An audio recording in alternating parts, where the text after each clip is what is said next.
Coming up on Unpacked. I immediately also thought that I was going to die. Even the oncologist at the hospital at that stage told me that it is terminal.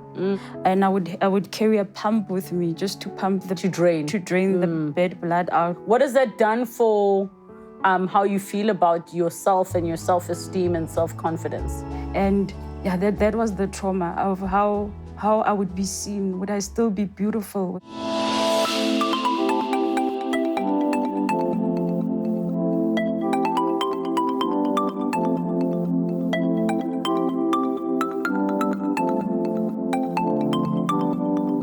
A journey with breast cancer. Both of our guests are here to share their stories. Let's unpack. It was in September 2019 that 32-year-old Leandri van der Vyver was diagnosed with stage 4 breast cancer. Currently residing in Port Elizabeth with her family, she is still on active treatment. Kealeboga Tlaila was 32 years old when she was diagnosed with stage 2 breast cancer.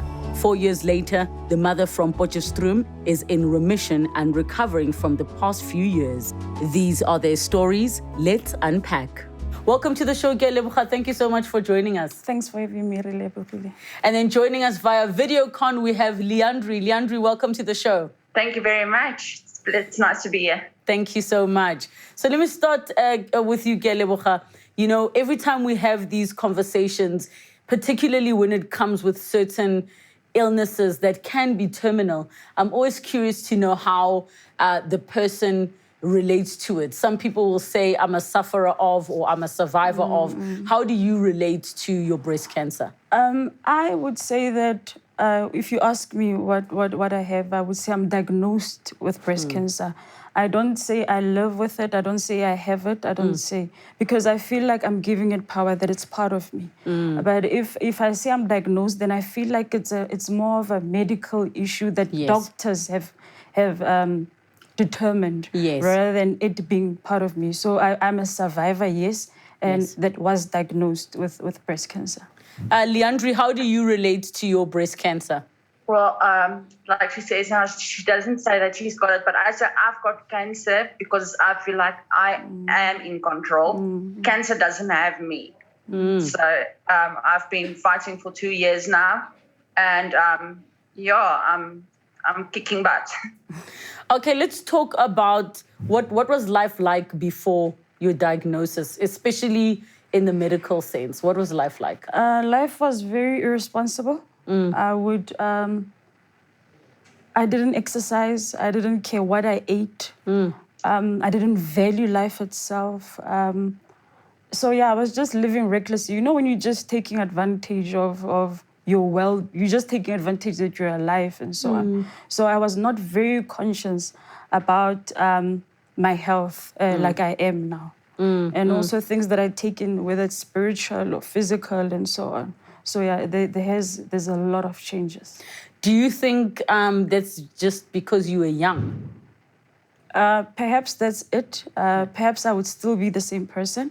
But I think that the cancer was a wake-up call for many things in my life. So I had to go through that. But it could be an age thing. I guess I'll never actually know. But yeah.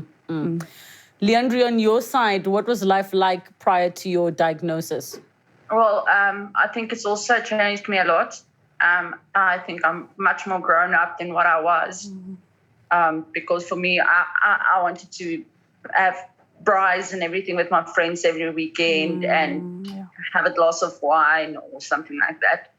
But now it's for me as well. It's not just seeing it in breast cancer, but also with little children getting cancer, which is affecting me right now. But otherwise than that, I don't take life for granted anymore, and I don't wish for days to over anymore, because you need to value every minute of your life.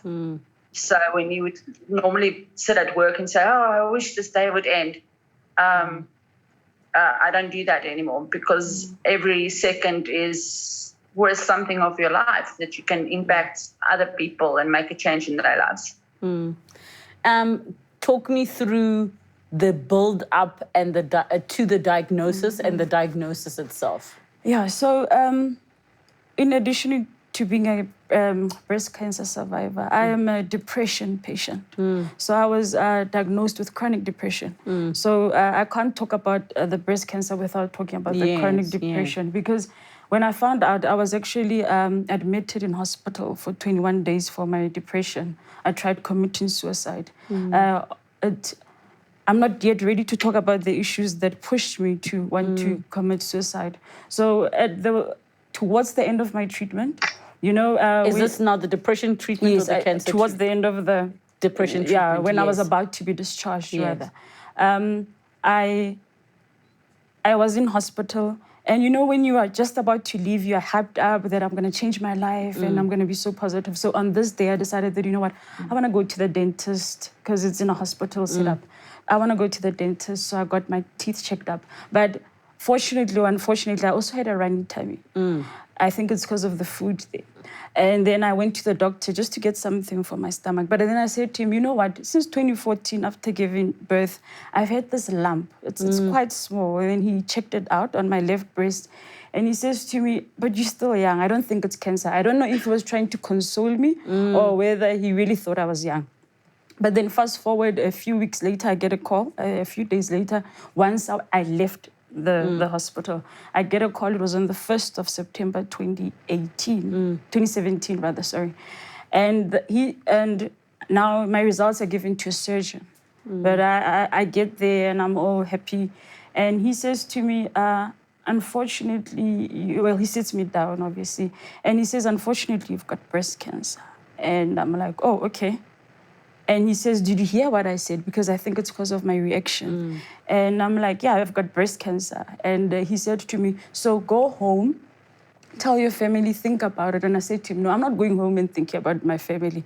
I just got strength. I said to him, you tell me now what action should be taken medically. Don't tell me about my psychological state.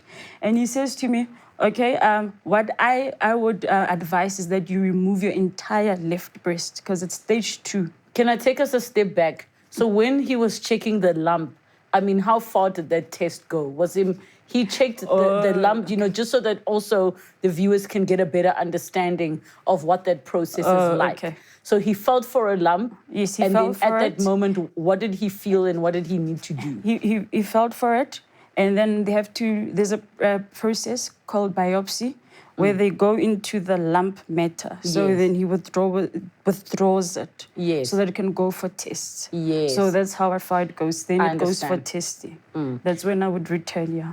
So then when he's giving you to say you've got breast cancer, we've got the results, which was a few weeks later, was he already giving you the details as to how far along you are? I asked him and he said it's stage 2.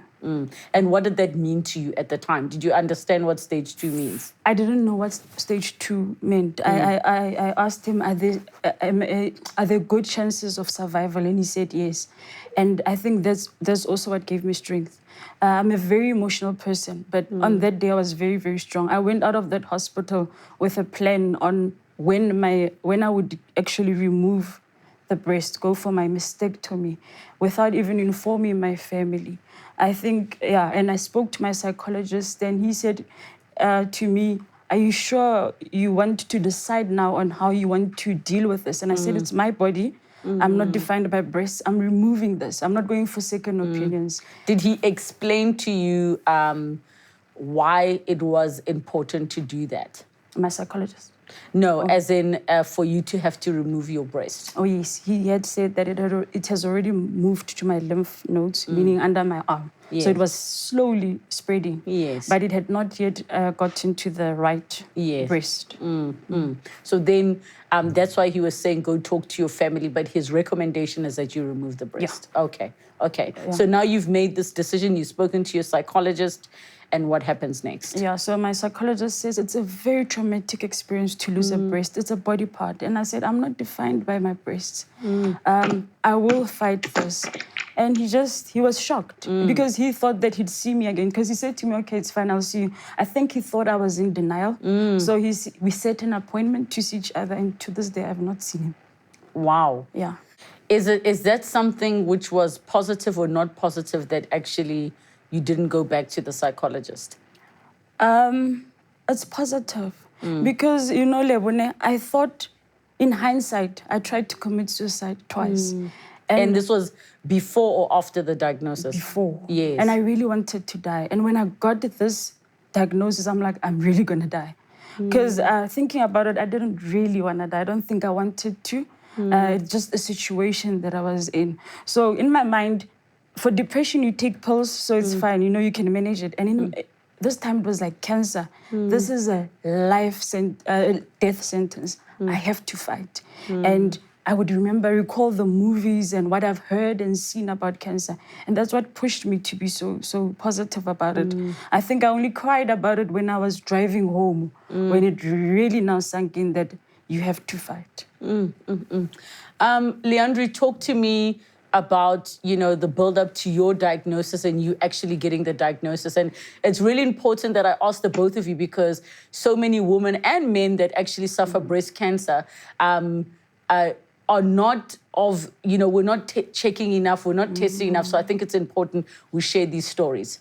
Well, I was in for a foot operation on the 1st of September of 2019. But then on the 17th of September 2019, I've actually had a discharge from my nipple that quite scared me. So I went to the doctor and they immediately sent me for a biopsy. So, that is the age of 30 years old. So it's not that you have to be old to get breast cancer or anything. 30 is pretty young still. So, and the results came back when I was admitted to hospital, and it was positive for breast cancer. They did a CT scan, and unfortunately for me, it has already spread to other organs. So I was diagnosed from start stage 4. So I immediately also thought that I was going to die. Even the oncologist at the hospital at that stage told me that it is terminal. So yes, it's terminal. There's a 5% survival rate for over 5 years for stage 4 breast cancer. But 5% is 5%. It's not 0. Yes. So and my oncologist told me the other day now that my options are running out. But I'm not giving up. I'm still fighting. So just talk me through. You say then that they had brought you.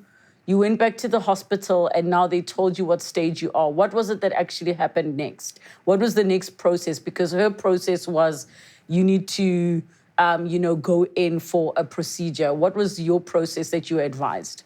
Yeah, look, I also had a biopsy done, which then they told me that it is cancer. And yes. We then scanned and to see if it's spread any further when we saw that. But at that stage, we were also busy moving from Pretoria to Port Elizabeth. So I had to see an oncologist on this side. So it's only then when I came this side that I had to see another doctor to discuss treatment plans and all of that.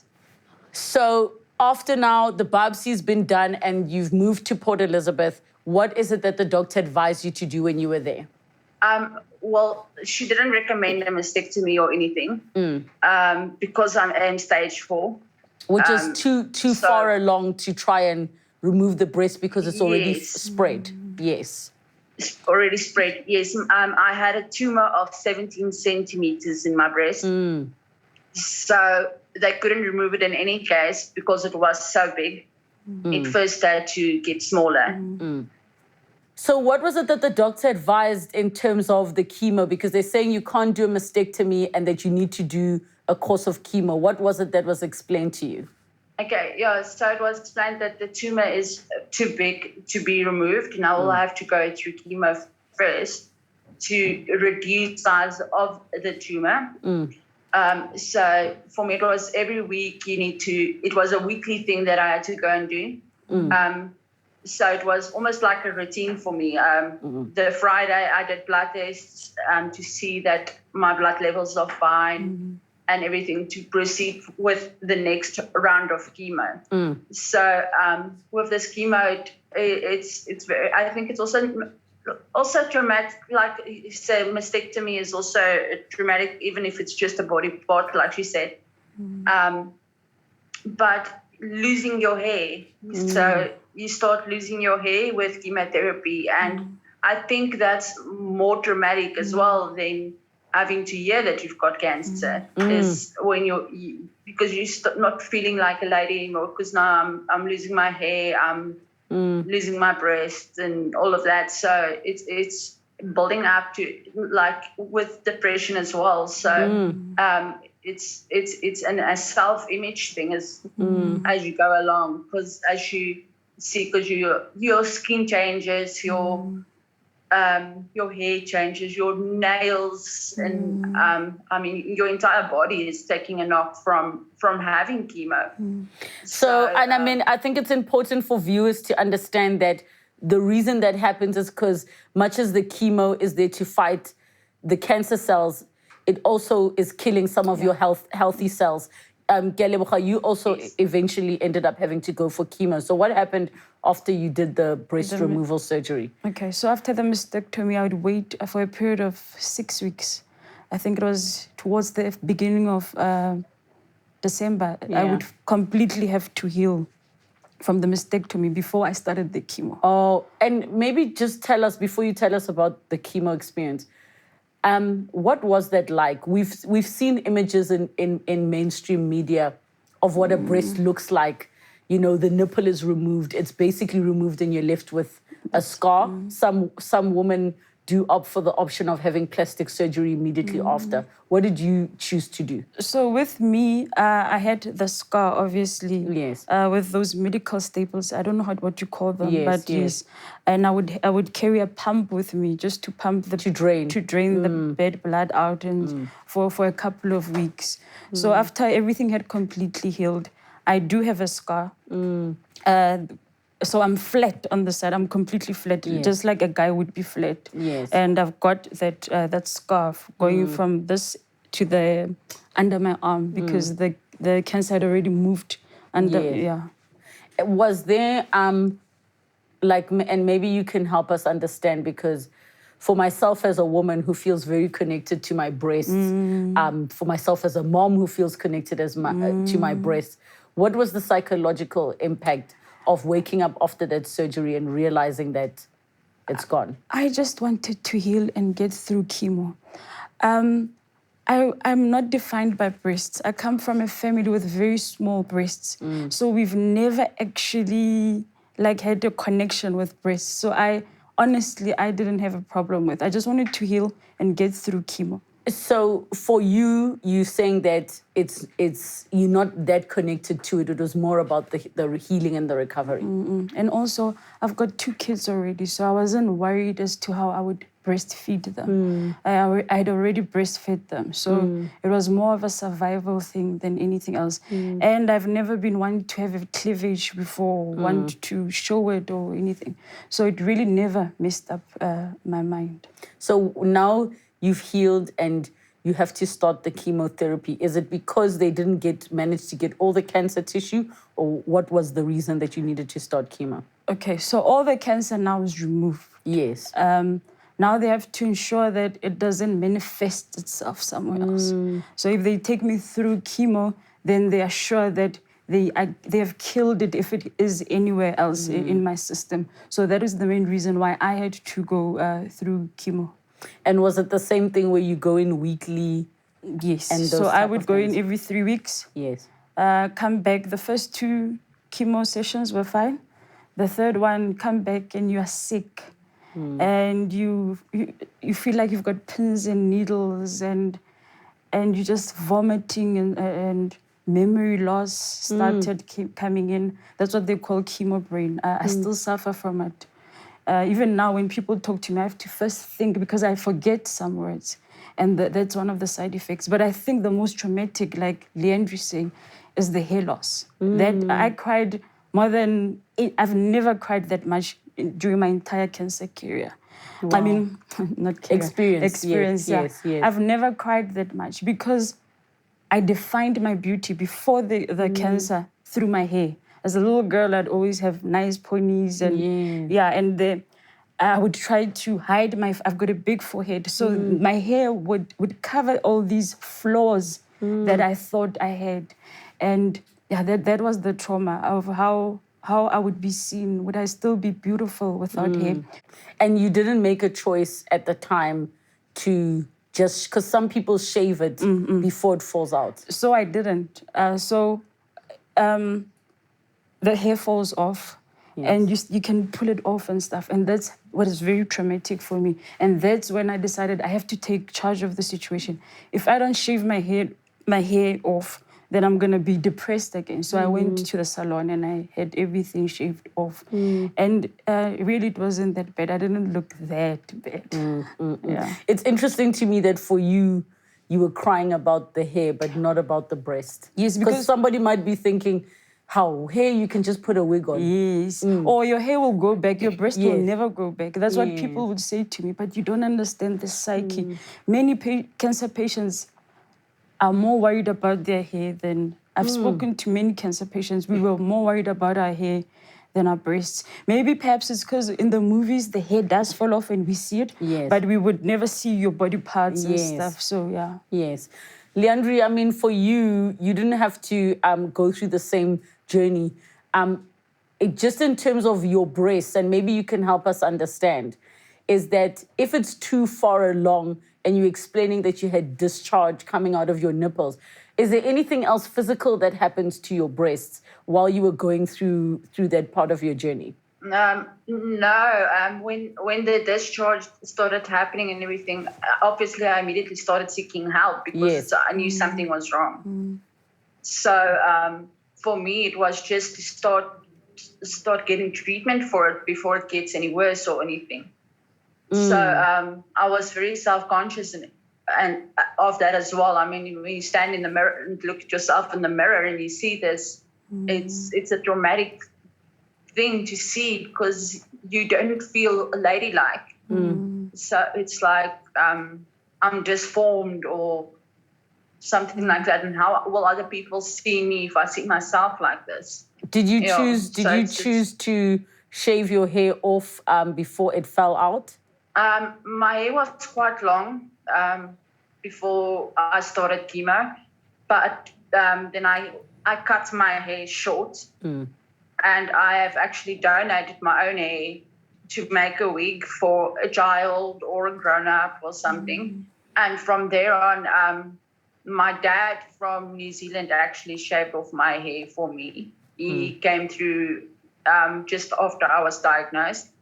So, about after 2 rounds of chemo, my hair started coming out. You literally would just touch it like this and you would pull out strands. So, we shaved it off and everything. And basically for the past 2 years, I've been bald. This is my new baby hairs that's coming out from chemo that I had as well. So, I'm kind of getting used to the short hair. Yeah. What has that done for how you feel about yourself and your self-esteem and self-confidence? I miss my long hair. I sometimes stand in the shop and then the cashier would say, hi, sir. And I'm like, no, it's actually man. Yeah. So for me, I don't like it because people start seeing me as a man. So you miss that to be feminine and just like you said, you can just put a wig on or something, but they are not comfortable at all. Yeah. And you feel so sweaty and it's itchy and all that all the time. So or you can just wear a hat, but it's not the same. What for you was the worst part about chemotherapy? Being sick, vomiting, having diarrhea, not wanting to eat, mouth sores. So basically all the side effects that comes with chemo. Yeah. And for you, what is the worst part of chemo? Besides the hair loss, for me it would be the chemo brain. Like I said, you become very, very forgetful. Your short-term memory is very compromised. You will go to the kitchen, stand at the counter, and not remember why you're there. Then go back to this living room and you're like, oh, I needed to drink water. Then you have to remind yourself that you should drink water, and then you drink the water. So chemo brain for me was probably the worst. More so that I was studying towards my degree. I had to get help to help me to study because I was not willing to drop out. My psychologist and my doctors had said that it's better if I drop out, but I didn't want that. So I had to get help from my nephews and my nieces, and they helped me to study. I always tell them that they actually have a qualification. I was going to say, they also have because I was no degrees, longer writing notes and stuff. Yeah. I would go to class, come back, and forget what they taught me. And my nephew would sit with me, and he'd teach me what I learned in class. What was your qualification at the time? International communication. Yeah. But that's beautiful. I was actually going to ask you, I mean, you mentioned that you didn't talk to your family immediately before making your decision. When did you eventually tell them, and how did you tell them? I was calling them on the way, crying, dramatic. Hey, you're driving, and you know, yeah. I think that's when it started hitting me, and they obviously asked me to go for a second opinion, and I said, no, I think you should just respect my decision. I don't want to go for a second opinion, and I want to be at this particular hospital because now I've got some sort of a relationship with the doctors, you know, and they actually respected it, and yeah. What was that support system looking like? I think people think that if they are with you all the time next to you, that's support. I had to teach people how to treat me. I would tell my friends, don't call me every day. I don't want to be I don't want to be pitied. I don't want people to feel sorry for me. So my family knew to keep their distance. Even my siblings knew to call me sometimes. And my brother would actually just come and look at me. When I was sick, instead of talking to me, because he knows I don't want to talk about these things. So at that time, I learned how to teach people how I want to be treated. I think during that time, it's a time that taught me not to compromise. So if I don't want to visit to me, I would say, Lebo, I know you're my friend, and I know you feel sorry for me and you want to be here. And I can feel your love from a distance. But I'm one person that wants to go through this trauma alone. I go through trauma alone. So I was with my immediate family, but my extended family and friends were at a distance. They would check upon me and so on. So at times I needed to be bathed. At times I needed to be fed. And helped. I couldn't go shopping for myself. So my sisters had to go shopping for me. I always say that I've always been in lockdown before. I know what lockdown is like. So for a couple of months, I was just at home. I only moved if I needed medical help. You know, I think it's so interesting that you raised that, but it's a lesson to all of us that sometimes support is not being physically with the person. Yeah. Sometimes support is giving a person space, not because they don't care about you, but because that's what you need at that moment. I think that's so critical. Leandri, what was your support looking like? Yeah, like she says as well, it's very overwhelming when everyone is just now. It's like they're on top of you, so you feel more suffocated. So I mean, cancer doesn't change who you are as a person or anything. I mean, treat me the same way you treated me as before you did, before my diagnosis. So because I'm still me. I've been diagnosed with something, but it doesn't change who I am as a person. So. But yeah, and for me, I moved away actually from most of my support structure because I'm relocated from provinces. So I've got my mom, that's my main pillar in my life, that's taking care of me 24/7 basically. So yes, she's my biggest support structure, and then I speak to my friends on a daily basis on WhatsApp and everything, but they don't kill me with how you feeling, how you feeling, because I'm still me. Yes, you're tired and irritated and things like that sometimes, but having a good support structure is necessary. Just for days that you just feel like crying as well. So because there's days that you feel like just staying in bed and pulling the blanket over your head because you don't value yourself.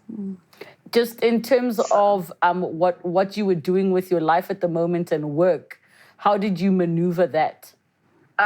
Look, I actually leave my job where I was. I was working as a manager for a printing company for 9 years.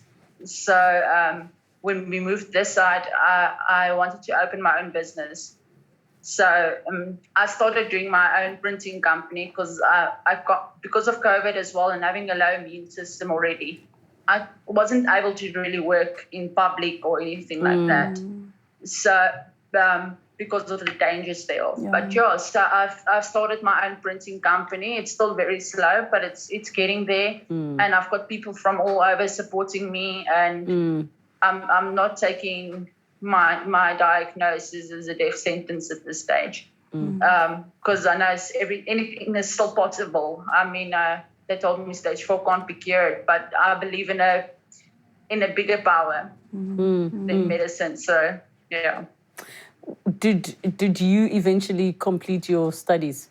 Yes, I graduated with everybody on record time. Congratulations for that. Thank you. And then what then did you do with work in the time that you were healing and recovering? Okay. I'm very fortunate that my supervisors at that time were very, very understanding. So I had leave days, annual leave days, and I had sick leave days. And they would, I think, stretch up to a period of 7 months that I could be off work. Nice. And they were very understanding. And even when I had to go back, they asked me if I'm ready to come back. Yeah. They don't mind giving me that leniency, more time. Yes, so I was very fortunate that I was at home and my job was still waiting for me after everything. Sure. Leandri, is there anything that viewers would be surprised to know about breast cancer just from your experience? It's not necessary to say that the chemo will work, because I'm on, I think it's my 6th round of chemo. And it can still fail you. So the sooner you detect the cancer in your body, the easier they can, but let's say, cure it, because your survival rate is so much higher when you on say stage 0, stage 1, stage 2 or anything. So for me as a stage 4 patient, they say that there's no cure for it. So but like I said, you must just take every day that like you would as a normal person, which is healthy, because any one of us can go out there and something can happen to us. So like there goes the chemo brain, like she says. Yes. No, and I think that's something I didn't. Yeah, that's something that I also didn't know about is chemo brain and that what it does to how your mind functions. Is there anything viewers would be surprised to know about breast cancer through your experience? I think they'd be surprised to know that cancer does not necessarily have to kill you. It's a myth that it's a death sentence. It's very important to go for your checkups and so on. So we are not dying. It is a chance to relive your life and refocus and reevaluate yourself. So that's how I took it. People thought I was going to die, and here I am today. Where are you now with your cancer? Okay, so now I'm in remission, meaning I finished chemotherapy, and then after chemo, I had to go for radiation. Radiation took a month or so. So after that, the doctor will declare or say you're in remission. Remission is a 5-year program that I'm on. So every night at a certain time, I take one tablet. So I'll be doing it for the next 5 years until 2023, since my diagnosis. So I take a pulse. I go for annual mammograms. So every year I have to go for a mammogram. I go for biannual checkups. So where the doctor takes my blood and he sees how I'm reacting to the medication, if there are any complications. Just to check up on me and me to brief him on how far I am and stuff. So I'm waiting for 2023. Then my oncologist will then decide whether I'm carrying on with remission or whether I'm in the clear. And how do you feel psychologically, mentally, emotionally at the moment? At this very moment, I'm very happy. Good. The reason I say that is cancer is my purpose. As much as I don't have it, but it is my purpose to heal people and to come and talk to people like yourself and my friends and to encourage them. Because I get advice. I mean, I'm requested, or people request advice from me, even those that have HIV, AIDS, and stuff, because it's a mind issue. So I'm able to help people with diabetes or HIV or high blood pressure, not only cancer patients. But it is opening doors for me, and yeah, I'm in a very happy space at the moment. Leandri, what does the word terminal mean to you? When your doctor says that your cancer is terminal, what does that mean to you? Well, like I said to my oncologist, you might tell me it's terminal, but she can't decide for me when my life will end. I'm still me. So for me, I'm carrying on like normal. I don't see it as I am dying. As I still have a purpose here. I still need to share my story with people, and yeah. So for me, terminal is just another word. It doesn't take any meaning into my life. And where are you today with your cancer, just in terms of emotionally, psychologically, mentally? Well, it's a little bit hard at this stage because on the 2nd of August this year, my oncologist told me that the chemo didn't work and that I must go and think about what I want to do. Do I want to continue on with chemo or what? So I am what they call on a chemo break for 3 months. So it's been about 2 months now. I'm actually going to do bloods just now after we are done here. So as I get a drip every 3 weeks to strengthen my bones as my cancer has spread into my bones. So, yeah, but emotionally and everything, I think I'm doing all right. I also been to a psychiatric hospital this year. And I think that helped me a lot as well to be able to deal with things like this. It's and just appreciate life. What are the final words you'd like to share with the viewers? Well, early detection saves life. Yeah, so for men and women out there, I mean, you go for your checkups, and if you've got kids, I mean, kids also get cancer. You check them out and make sure anything that looks suspicious or anything that don't take it too lightly. If it's you can change someone's life. Thank you for that, Leandri. Final words, Kealeboga? Like Leandri said, it's very important to know your body and to take it seriously when it talks to you. Like, don't be like me. I waited more than 3 years with a lump, taking advantage of the situation. And also, my other advice is stay away from Dr. Google, because Dr. Google is going to tell you stats, and they are going to scare you. Dr. Google is going to show you images that are going to scare you, that you necessarily won't even go through. I am here today. I don't even know the cancer stats. I just know that breast cancer is a leading killer amongst women. But that's all that I know. I don't want to know the nitty-gritties. So yeah, that would be my advice. Thank you so much, Kealeboga, for coming through. Thank you so much, Leandri, for joining us. It's a pleasure. Ladies, I think, the more stories that get shared, again, the important thing that you both noted is to just go and get checked up. If you see anything abnormal, don't sit with things like lumps. The sooner that the cancer is caught, the better. I completely can relate to why people are afraid to go to the doctor. They'd rather not know than to go be told something that does feel like a death sentence. But I think both of your experiences are testimony to the fact that you are survivors. And thank you so much for joining us. Yeah. Thank you for having us. The conversation around cancer, of course, will continue for a long time, for as long as there is no cure. So I would advise exactly the same thing that the ladies did. Please get yourselves checked out regularly. much as we are afraid, rather we know and are able to do something about it early on. And also be mindful of the fact that breast cancer does not just affect women, it also affects men. Thank you so much for joining in our conversation this evening.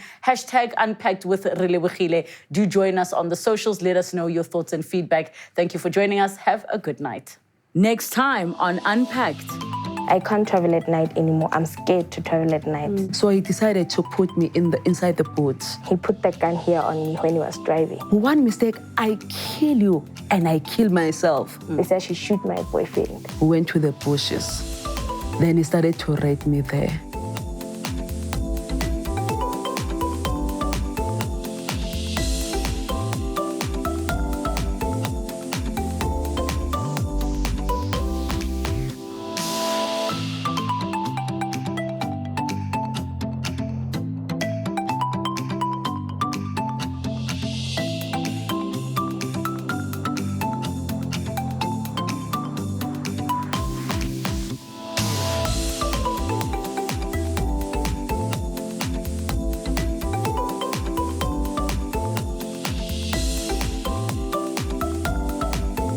Thank you so much for watching Unpacked with Relebogile Mabotja. Make sure you subscribe to my channel where you can get to watch more episodes. But more importantly, you can be part of our online community. Comment down below, share with us who you'd like to see on the show, or what story you'd like us to discuss. We love engaging with you. Keep it coming and don't forget to subscribe.